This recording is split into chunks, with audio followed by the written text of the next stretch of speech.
So your underlying energy is the Ten of Swords, and I was shuffling this, and I saw it earlier. But then I was like, okay, that came up. Is your underlying energy completing, ending a situation? But the Ten of Swords isn't always just like the ending of a cycle, a devastating ending. It can also indicate that this is recovery too.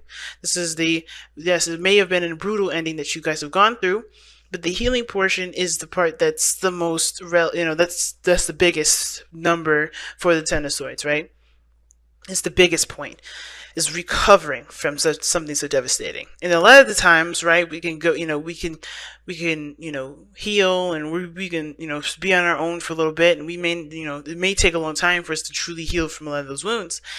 And when we look at the situation that comes in, we be like, oh no, we're not ready for this. I don't want this. I don't think I could do this.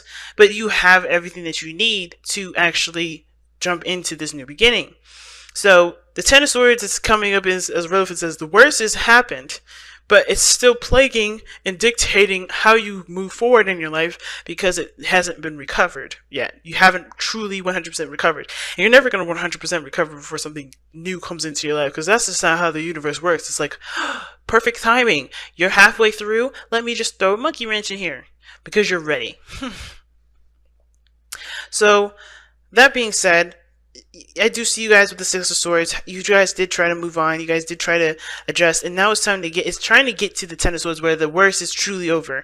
Not just actions wise, but also emotional, right? Mental, nothing plaguing your mind and keeping you from making decisions that would ultimately make you happy. But because you've gone through something so devastating, it's hard to not think of how the worst could come, right? So looking at this relationship, there is some things that are very similar between you and this other person. But the thing that is like very profound to me is that, you guys are trying your best to achieve something new, in despite of everything that you've gone through. Both of you. And it's hard, especially, like I said, with the Ten of Swords. Everybody's gone through some serious stuff this week. Really. Leos, especially Libras, Virgos, 7-1s coming up, but I tell them, you guys have gone through some serious ass shit with that 7 of Wands.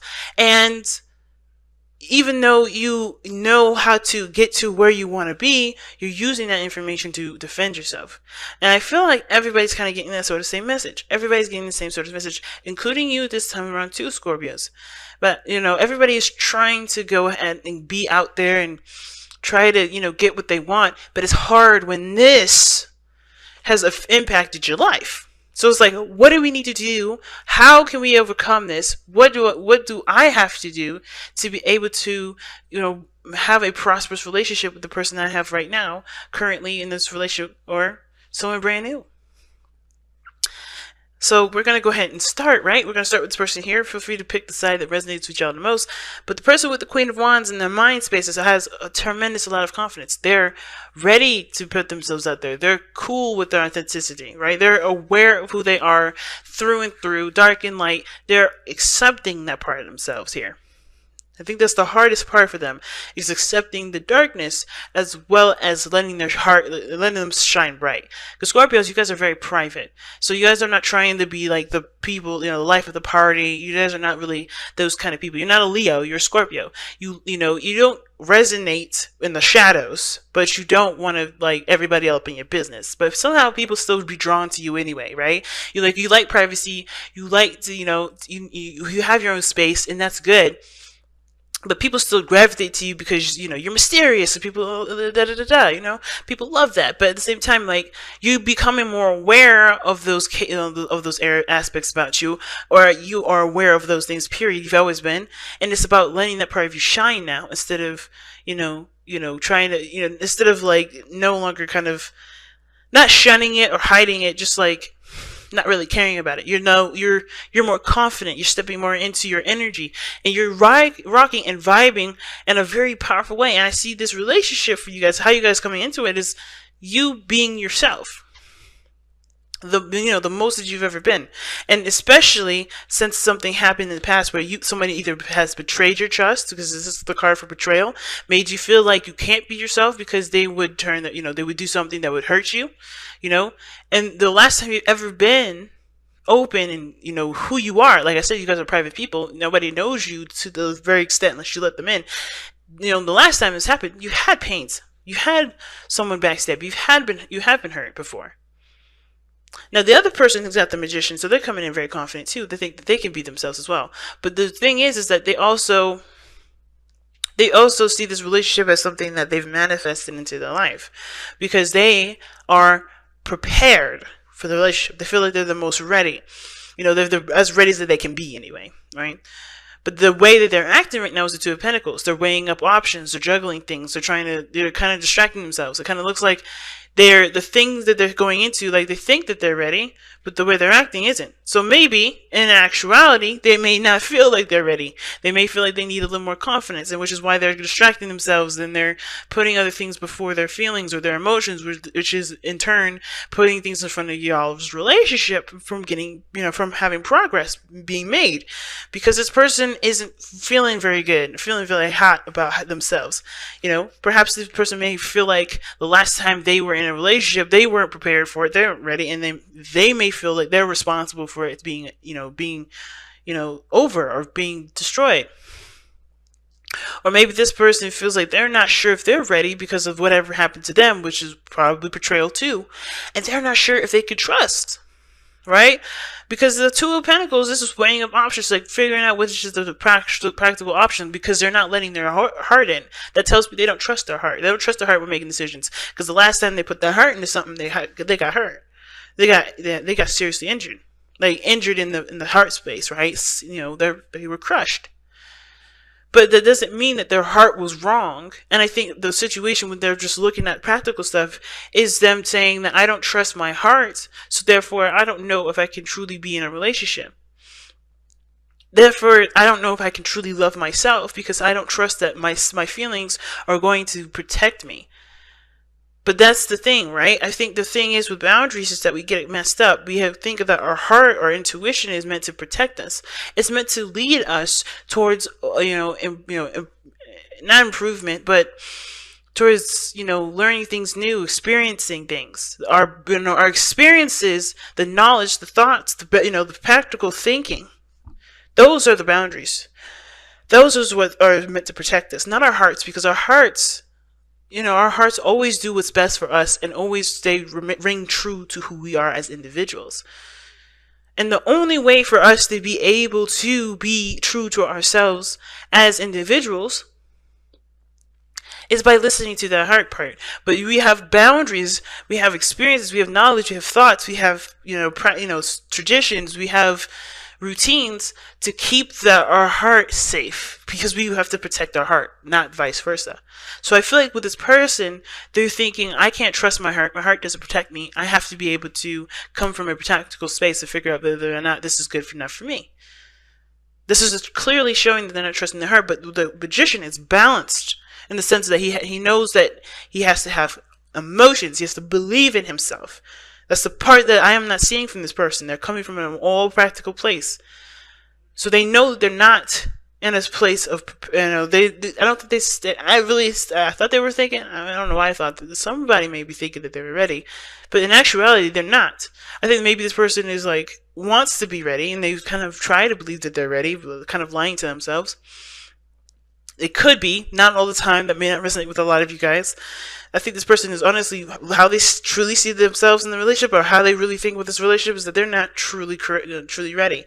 They understand that they have to be ready, they know they need to be ready, but they're still coming from a place of, I don't really know. Which is why the struggle here is the Two of Coins, where you guys are struggling to get, struggling. This is not really a stable relationship. There's lack in the situation because everybody's trying to fill a void with the relationship. Or at least this person is probably.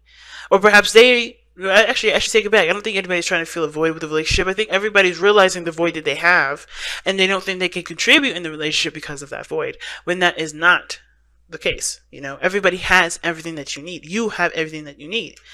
But it's important to have it for yourself and to be aware of it being there, so that way you can grow as a person.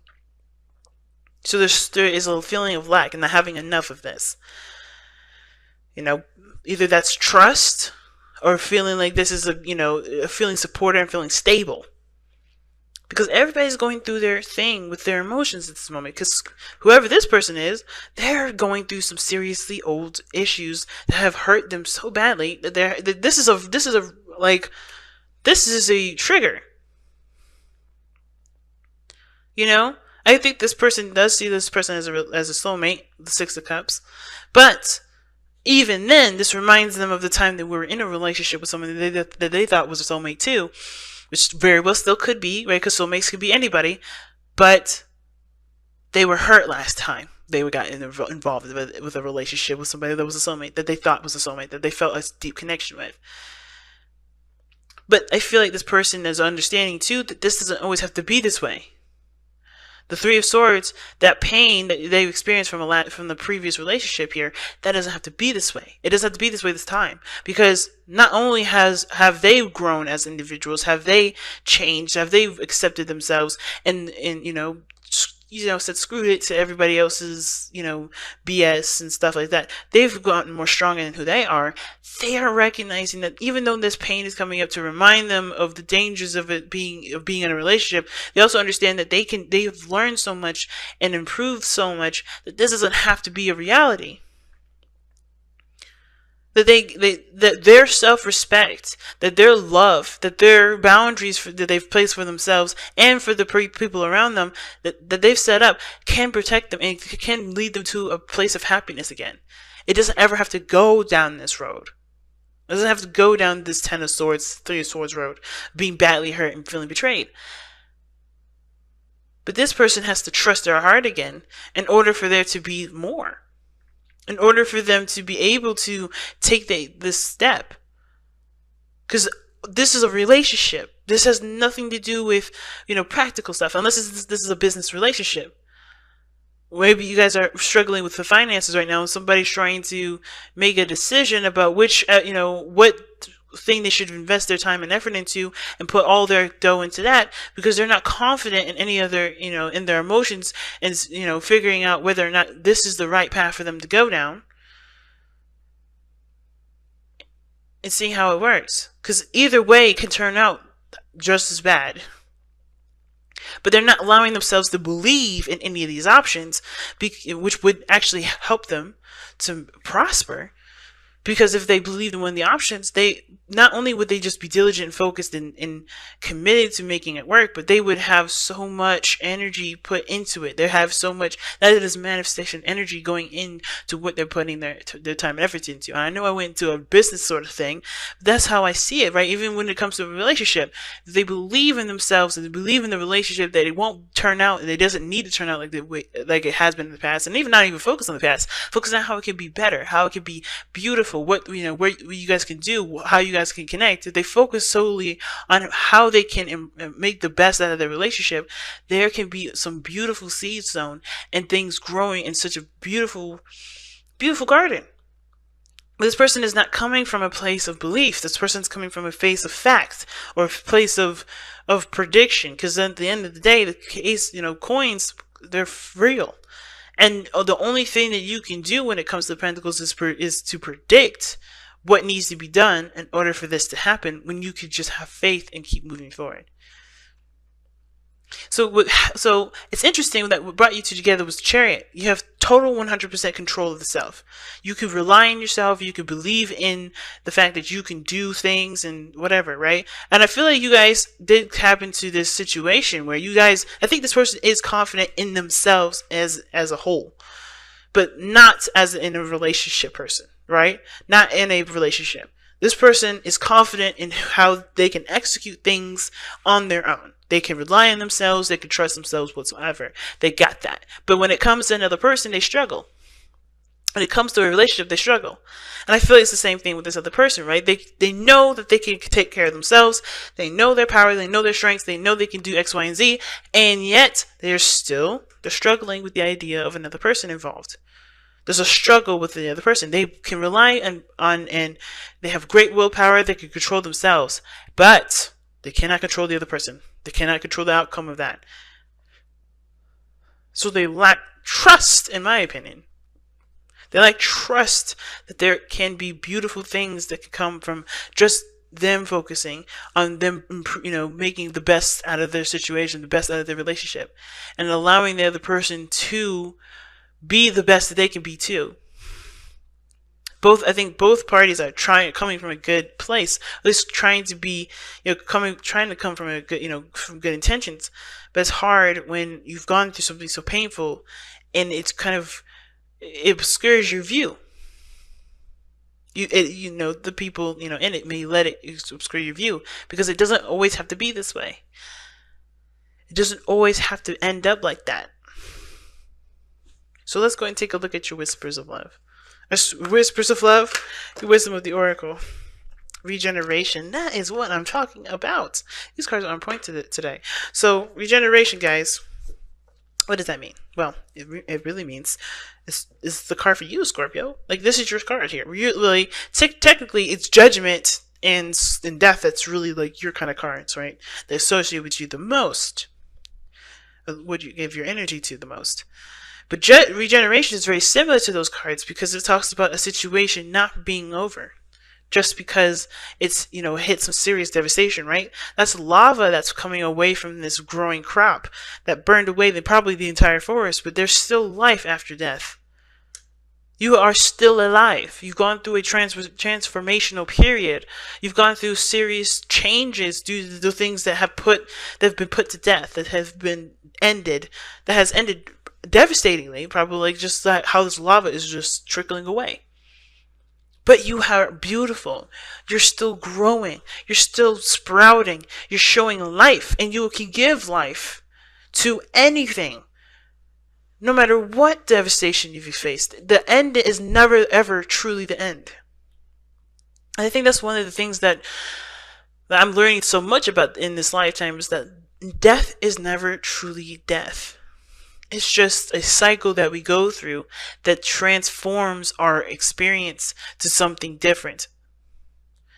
That transforms us to experience new things, to experience life in the fullest. Because we all go through deaths in our lives. Not just physical, with relationships, with situations, with ourselves. Growth. Think about it. We had a death moment when we were we were adolescents to teens, right?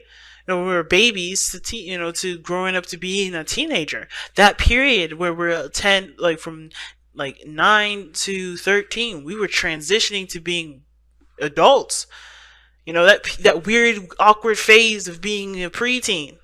That's death. We're saying goodbye to that part of ourselves that could imagine crazy things and play outside for long periods of time or whatever, and transitioning to of course, right, what we've adopted from our society and what we learn and know about ourselves.